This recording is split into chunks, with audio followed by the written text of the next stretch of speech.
Welcome back, friends. This 5-ingredient bacon, cheese, onion, chicken breast is a must make for any new griddle owner. We'll start inside with 4 chicken breasts, and I will trim off a little bit of the fat. Then I'll pat them dry before I put on some plastic wrap because I'm going to pound these things with a mallet. Now you could cut these down into 8 thinner breasts or like butterfly them. I was being lazy, so I just pounded them out, but I still ended up with a very thick end and a thin end of the breast. You need to watch this during the cooking process to make sure that the thicker side cooks through. I'll show you that more later when we're at the griddle. For seasoning, I did salt, smoked paprika, and pepper on both sides. I did not include the seasoning as the ingredients, so that's how I got it down to only 5. Kind of cheated there a little bit. Also, feel free to just use your favorite chicken seasoning, whatever one you like. The full recipe, which is on my website, will be linked in the description below, FYI. We got 1 white onion, which I sliced up. This was probably the best part of the recipe once you add brown sugar to it. Then some Colby Jack cheese, which I shredded myself. It was a block. I was going to shred it into the bowl. Then I remembered this trick I saw where you can just put the box grater on its side and kind of grate the cheese and then dump everything out. Maybe that's how they were intended to be used. I don't know. I've just always stood it straight up. I don't really know what I'm doing. Anywho, I didn't use all the block of cheese, just about 75% of it, or I'd say roughly 6 ounces of cheese. And here's everything ready to go out to the griddle: sliced onion, shredded cheese, thick cut bacon, a 1/4 cup of brown sugar, and the chicken breast. Get your griddle between 375 and 400 degrees. Some parts of the griddle were a little above 400 because I let it preheat too long. So I thought this would be a good learning moment from my happy accident. To lower the griddle temp, you can just squirt down a tad bit of water and that'll bring your temperature down. I was on medium low, so I actually turned it all back down to low and just hit it up with that water. Do not dump a whole bucket of water on there. That might warp your griddle. Just squirt some with your squirt bottle a little at a time until it goes down. Then the bacon went down without me realizing the camera was off center. Amateur hour over here. And I flipped the bacon regularly and cooked it about halfway through before I put down the chicken breast. I want to make sure that I'm still around 375 for the chicken by checking with my 2-in-1 ThermoPro thermometer, and I am at the right temp. Now, I had 1 piece of bacon in that area on the right side of your screen, so I'm not using any oil for the chicken. I'm just going to cook it in the little bit of bacon grease that came off that 1 piece. I was also taught to try to put the skin side down first because that's the presentation side of your chicken.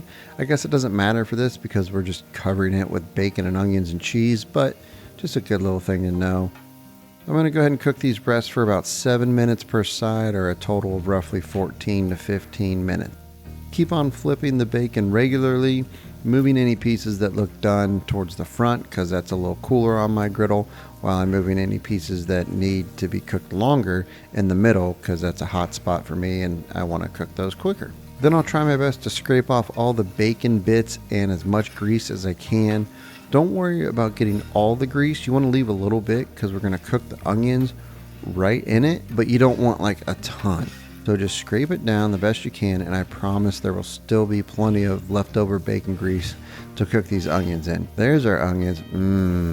Right in the bacon grease goodness. Then I added my little wire rack to get the bacon off the griddle. This recipe is in my ebook, by the way, which is only $15. The link's on your screen now and in the description. Flip over the breasts, and oh yeah, those look real nice, Clark, real nice. Also, sorry for the steam. It's like 30 degrees here in Ohio, but you know what? Sometimes you just got to be a 4 seasons griddler, like I am. Then we'll go ahead and toss the onions together as they cook in that bacon grease. I let the onions cook for probably 3 to 4 minutes before I added in the brown sugar. Once the sugar was added, I had to break it up because it was all clumpy from drying out in my pantry. So then I started to toss it with the onions and coat them in the sugar as it kind of melted down.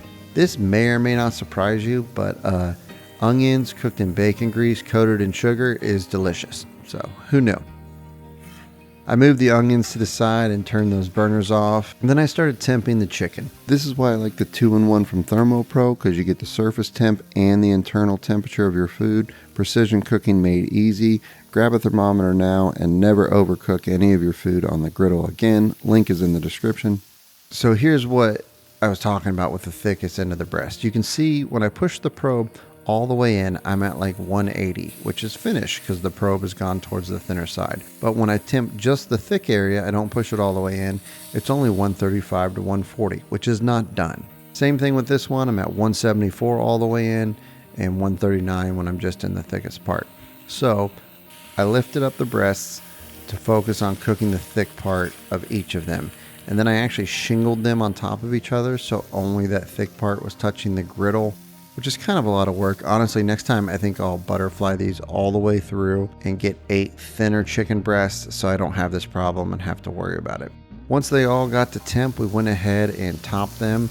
I went onions, bacon, then cheese. The cheese didn't really melt because it was almost frozen due to sitting in the 30-degree weather in my garage for roughly 40 minutes while I cooked the rest of the food. So I tried squirting down some water and that helped a little bit, but still didn't all melt.